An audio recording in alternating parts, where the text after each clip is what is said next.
మాజీ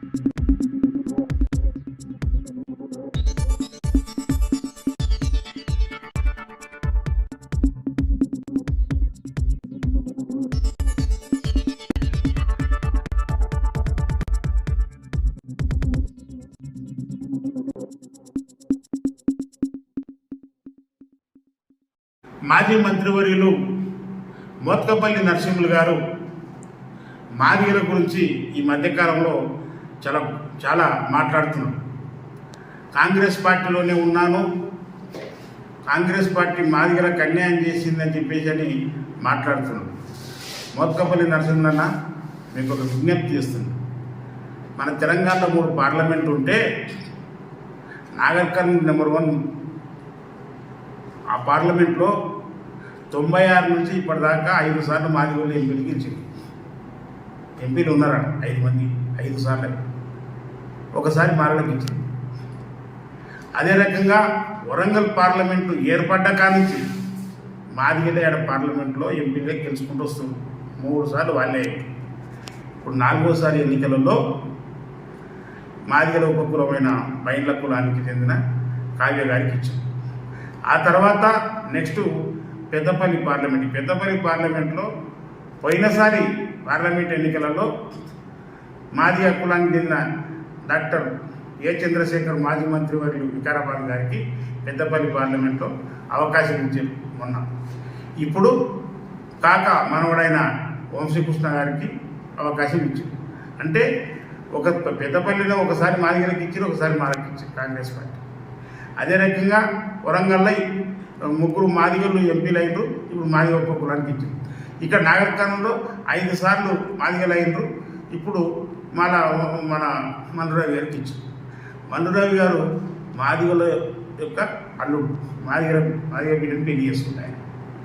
అయ్యా మోత్కపల్లి గారు, నీకు ఎంత ప్యాకేజీ వచ్చింది చెప్పు. నీవు ప్యాకేజీకి ఆశపడి గతంలో కూడా మాట్లాడి కేసీఆర్ గారిని దేవునితో పోల్చుకుంటూ మాట్లాడిన సంఘటనలు మేము మర్చిపోలేము. మీరు ఇందిరా పార్క్ కాడ తాడితో ఉరిపోసుకుంటా దళిత బంధుగాన అమలు చేయలేదని అంటే నేను ఉరిపోసుకుంటాను.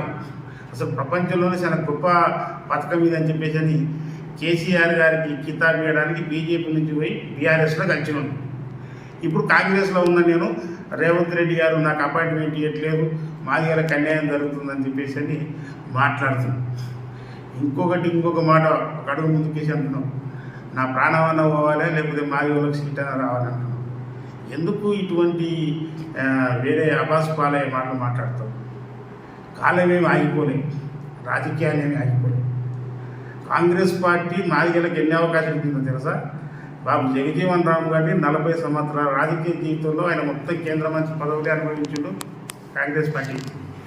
మీరా కుమార్ని స్పీకర్ని చేసింది, సుశీల్ కుమార్ సింధేను మహారాష్ట్రకు ముఖ్యమంత్రిని చేసింది, కేంద్రానికి హోంశాఖ మంత్రిని చేసింది. అంతెందుకు తెలంగాణ ఉద్యమ సమయంలో డిప్యూటీ సీఎంగా దామోదర్ రాజనరసింహ మాదిగ గారిని కూడా పెట్టిన సంగతి మర్చిపోయిందిరా. మాదిగలో కాంగ్రెస్ పార్టీ అన్యాయం చేసిందని చెప్పేసి అని తప్పుడు మాట మాట్లాడుతున్నావు. ఖచ్చితంగా మాదిగలకు చాలా గొప్ప అవకాశాలు వస్తున్నాయి, కాంగ్రెస్ పార్టీలో వస్తాయి. పోయినసారి మనందరూ మాదిగలకు కొద్దిగా పట్టించుకోలేదు అన్నట్టుగా మీరు మాట్లాడడం చాలా తప్పు. ఖచ్చితంగా రేపు రాబోయే రాజకీయాలలో ఎమ్మెల్సీ కానీ, రాజ్యసభలే కానీ, మరియు చాలా పీసీసీలే కానీ చాలా పదవులు ఉన్నాయి. మాదిగలు ఖచ్చితంగా సముచితమైన స్థానంలో కాంగ్రెస్ పార్టీ మాదిగలను పెడుతుంది. రేవంత్ రెడ్డి గారి పైన పూర్తి విశ్వాసం నాకు ఉన్నది. మాదిగల స్థితిగతులు రేవంత్ రెడ్డి గారికి బాగా తెలుసు. నీవు మోత్కపల్లి నరసింహులు గారు చెప్పినంత మాత్రాన రేవంత్ రెడ్డి గారిని తప్పుపట్టేటట్టుగా, కాంగ్రెస్ పార్టీని తప్పుపట్టేటట్టుగా మాదిగలు లేరు. నీవు కూడా బీజేపీకి బీఆర్ఎస్కు తొత్తుగా మారి ఈ యొక్క కాంగ్రెస్ ఓటు బ్యాంకును డిస్టర్బ్ చేయాలని ప్రయత్నం చేస్తున్నట్టుగా కనపడుతుంది. దయచేసి మీరు మానుకోండి. చాలా పెద్ద వయసులో మీరు పండుటాకు రాజకీయాలు అయినాయి. ఇప్పుడు మేము పల్లాకు రాజకీయాలు మేము చేస్తున్నాం. రాబోయే రాజకీయ నాయకులుగా మేమున్నాం. మీ రాజకీయాలు అయిపోయినాయి. మీకు వ్యక్తిగతంగా కడియం శ్రేణి మీద కోపం ఉంది. తెలుగుదేశం పార్టీ నుంచి నడుస్తుంది మీ ఇద్దరికి కొట్లాట. తెలంగాణ ప్రజలకు తెలవదనుకుంటున్నా నరసింహన్న గారు.